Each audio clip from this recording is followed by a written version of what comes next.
Hello everyone, it's Amy and welcome back for week 101 of Build Your Stash and Craft. Today we purchased these sheet protectors and a 3-ring binder, and we are going to use some of the stuff that we already have in our stash to make storage for our doodle stamps. Now I wanted to have some place to store my doodle stamps so that they would not get ruined, because these are pressure stamps. Wherever they took the pressure, that is what made the design on our stamp. I didn't want to put them somewhere where they would be getting dents in them from other objects, and then it would change the pattern of my stamp. So what I've done is I've just sewn together the sheet protectors with a piece of cardstock in the middle, and that way I have 6 pockets on this side, and when you flip it over, you have 6 pockets on this side. And then I went ahead and I put a piece of cardstock in between what will be, this is a piece of cardstock, and then we'll put our next one right here.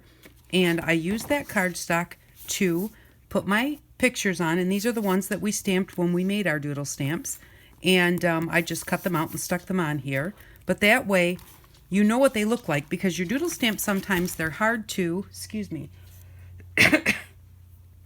it's hard to know what they're going to look like because it's basically a reverse type stamp.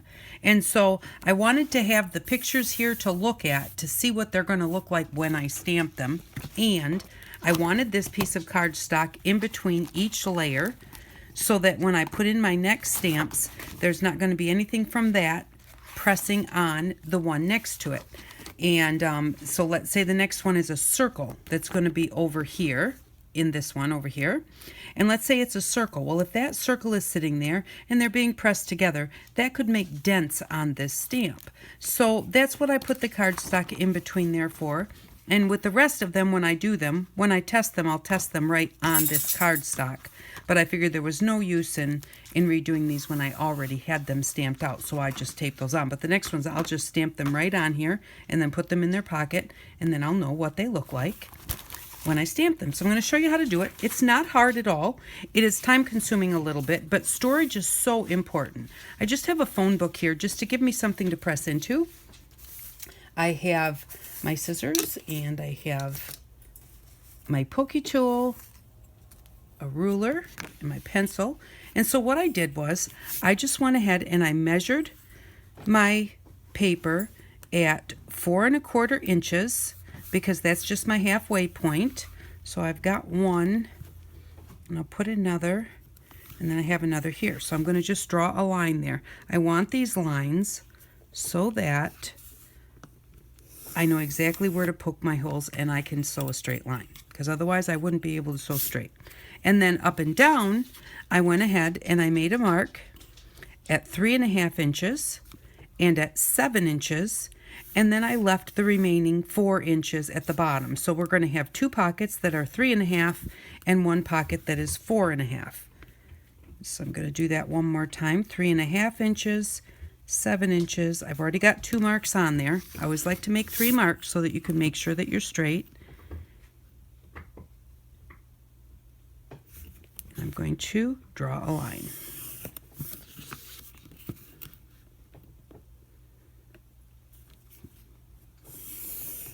Now, you can poke your holes kind of wherever you want. I'll show you what I did. I went ahead and I measured in 1/4 inch. I don't want my holes too close to the edge. So I measured in 1/4 inch, and then I did 1 1/4, 2 1/4, 3 1/4, and 4 1/4, so that I had one right in the middle where my corners come together. And so then also, again, I would just do, because those are 1 inch apart, I will do them 1, 2, 3, and 4, and that leaves me 1/4 inch over here away from the edge. So I'm going to do that really quickly again. I'm going to go into 1/4 inch, and then I'm going to do 1 1/4, 2 1/4, 3 1/4, 4 1/4 is right in the center, and then 1, 2, 3, and 4, and that puts me 1/4 inch from the edge. Now, coming down from the top, I'm going to just come down 1/4 inch, and I'm going to come up whoops, from the bottom, come up 1/4 of an inch. And then I want one, we have one right in the center where our lines come together. I want one about 1/4 of an inch each side of that. So I'm just going to come up about 1/4 of an inch and go down about 1/4 of an inch each side of the line that's going this way on my line that's going this way. So I'm going to come up and down about 1/4 of an inch. And so now I have, this is, let's just put it right on here. So this is 3 inches between here and here. So I'm going to put a mark at 1 and a mark at 2, and then my next mark is at 3. And I'm going to do the same thing here. Start at that 1/4 of an inch mark, go 1 and 2, and then there's a mark at 3. And then I'm going to come down here, and I have 3 3/4 inches left, because remember this pocket, or 3 1/2 inches left because that pocket was bigger. So I am just going to go about like 1 1/8, 2 3/8, and then 3, just kind of spanning, putting 2 more dots in there. And then take your pokey tool. Nope, don't do that yet. First thing you want to do is put your cardboard, now that you've got it all marked, and you only need to mark it on one side, because when you sew through it, we'll do both sides at the same time. And you're just going to put your cardstock in your protector.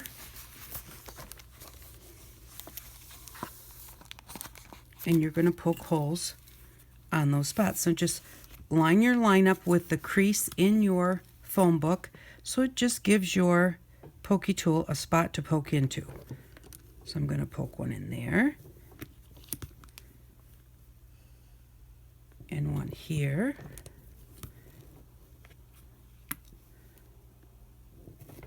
and there, and just every place where I have a hole marked, I am going to poke through and put a hole. And I will go ahead and poke all those holes, and then I'll be right back. Okay, I am back, and I have all of the holes punched in here. And so now what we're going to do, the only thing is that you want to do both of your cross sections before you do your up and down section. And the reason is because when you go across, you have a hole right in the center where the two intersect. If you were to do your up and down, you would have a stitch across that hole when you went to try and use it. So if you do this first, it'll go all the way across, and when you go to sew this way, you're going to sew from this hole here to this hole here. You're just going to go over top of the thread that you have there, versus trying to, if you went up and down, you'd have to try and sorry about that, my phone rang. I was saying, if you went up and down first, you'd have to try and move it to get into that hole, versus if you go this way first, you're just going to sew over top of the thread that's there. So now that we have all of these punched, and you can do this, if you have a sewing machine that you use to sew on paper, you can do this with your sewing machine. But we don't have that in our Build Your Stash and Craft, so we're going to do it by hand, which is totally fine. Now what else I've done is I've just cut a piece of wire here, and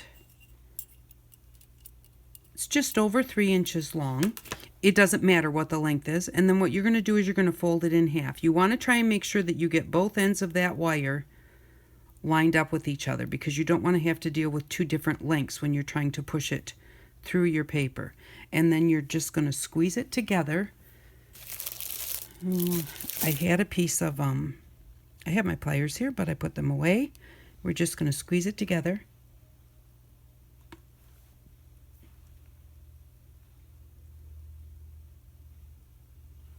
There, I won't tell you how I did that because my mom would have a fit.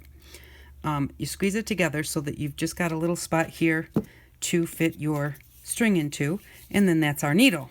So we are just going to measure about 2.5 times the width of what we need.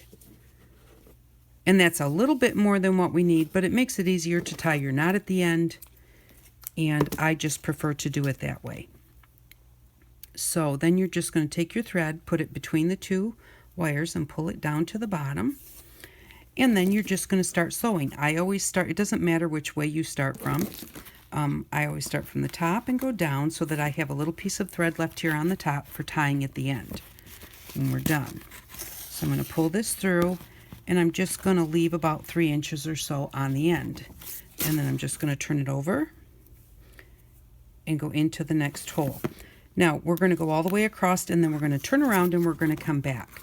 You don't have to do that. I prefer to do that because I want that solid line across there, but really it doesn't make any difference. Your thread is going through the same hole.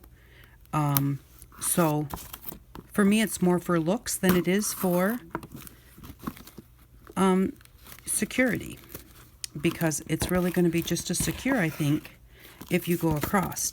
Plus, it's easier for me to tie a knot when I come back to the other end. You could tie a knot in this and then just figure out how to tie a knot at this end when you're done. And it would be a lot faster that way. And it would actually be a little bit easier that way, because you do have to be careful when you're coming back not to catch your thread. But I am just going just back and forth and back and forth. Basically, I believe it's a running stitch in sewing. Can't quote me on that because I don't really do much in the way of sewing. And my wire has got bent. See? It doesn't matter. I just need to get that wire through the hole, and I need to pull the string through.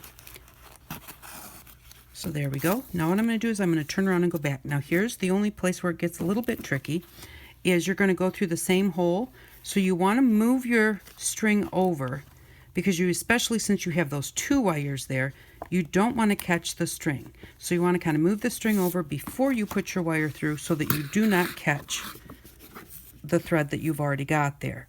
Now I'll show you what to do if this does get caught. I'll show you how to fix it. But again, just move your thread over before you go through the hole. And we're just going to go back to the other end, and then we're going to tie a knot. It's just that simple. Move your thread over.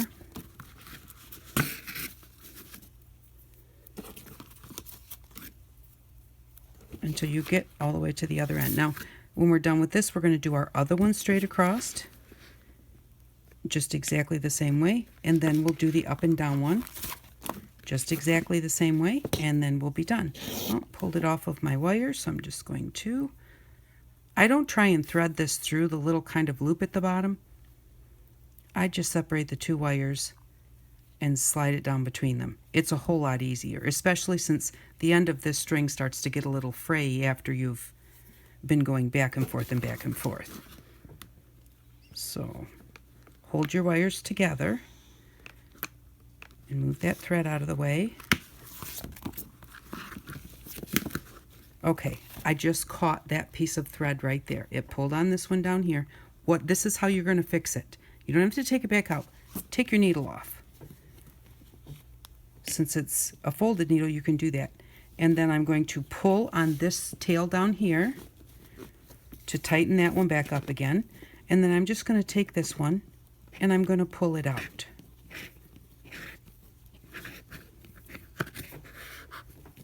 And there we go. Now I've got it out. I'm just going to thread it back on my needle and keep on going. So if you do catch your thread, just stop right there. Don't try and pull it through because you'll make a mess. It's too hard to try and pull it through when it's just so easy to just take your needle off. So just move your thread and go through that hole. And we've only got one left to do, and then we'll tie it off.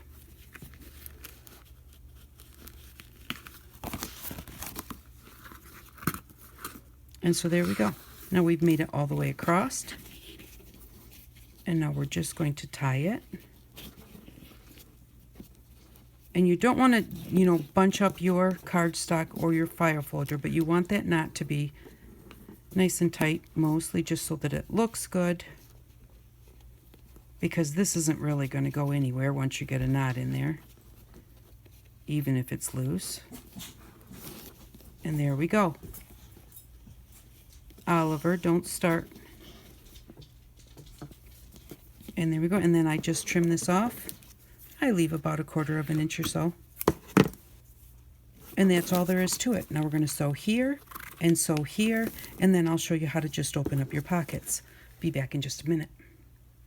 Okay, I'm back and I have it all sewn. Now, I always start from the top and go down. That puts my knot on the top. If for some reason you flipped it over and you started on the other side and then you end up with, oh no, my knot's here, it doesn't make any difference. It's just a knot. So, and the other thing is I do like to start at the bottom when I am starting my up and down line. I like to start at the bottom so that my knot is at the bottom and it is not at the top where I'm going to be putting things in and out.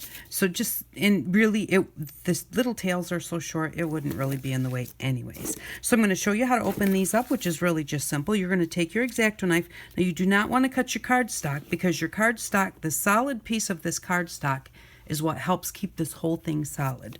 So all you're going to do is you're just going to put a little nick about 1/4 of an inch down from the thread and just put a little line in your plastic, cutting hard enough to cut through the plastic and not hard enough to cut through the cardstock. And then just take your scissors and put them in that little spot that you made and then just cut across. And just stay down about 1/4 of an inch from the thread. And there we go. Now there is our opening to slide in. Grab one of these to slide this in. Now I'm thinking I might put some masking tape across here. It will make it a little bit more solid, make it easier to maybe pick up. I'm not really sure, or maybe some washi tape or something. I think masking tape would work better. Washi doesn't hang on real well, but and it'd be hard to get really close to the corner. Maybe you could lift it up and put the masking tape underneath first and then press it down and then fold it over across here, and it would just make this a little bit solid. So I think I might do that, but I haven't totally decided yet. So so we'll figure that out. You know, I'll figure that out later. Right now I'm just using it the way it is. If I start taking these in and out a lot, then I will go ahead and put that masking tape on there. But again, just cut a little bit of the plastic with your knife and then just go in there and if you can find that cut. And that is the hardest thing, is there we go. And just cut across there. And that's why I'm thinking about the masking tape, because sometimes it's kind of hard to find, you know, like where that little separation is. And then do the same, you know, you're already open at the top, so you only have to make those little cuts on 4 of them. And now also, if you think that you might want larger stamps, you can go ahead and just sew straight across the middle, and you would have 2 big half pages. You could sew across the middle and down the middle, so you would have 4 larger pockets. My stamps were all this size, and so I made my first 2 this way. If I make some larger stamps, then I will make some larger pockets. I don't know that I would make stamps much larger than what I have here. I think I might make a couple sets of 4. I don't know that I'll ever need a pocket that's big as half a page, but then again, you never know. I might want to make a background stamp, and I stop cutting right before I get to the thread.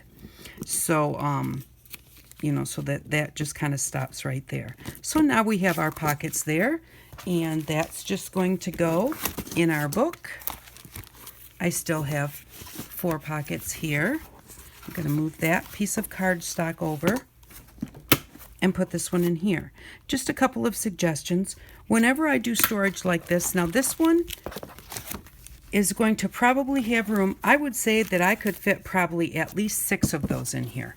So what I'm going to do is I'm going to put 6 of these in here with their cardstock in them and with the dividing cardstock in here. I may not finish all of them right away, but then they'll be there for when I need them, so that you don't use it up and then decide you want to make some more and you don't have anything there, or you can't find them. So if you just put what you're going to need in there, maybe even a few extras for another binder. When this one gets full, you'll still have everything here for your next binder. And then, you know, you'll just have it. I like to do that because when I'm ready to make something, I want to just go do it. And so if I have the things, I want to be able to have them where they're really accessible.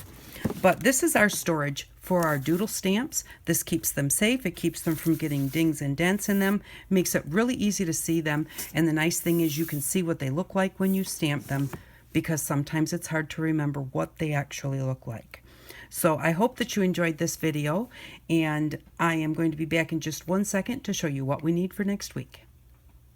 Okay, I'm back, and what we'll need for next week, I got this 3-pack of black permanent markers at the Dollar Tree. This 3-pack of the cheap ones is better than buying one good like Sharpie big one. So go ahead and get the 3-pack of the black permanent markers.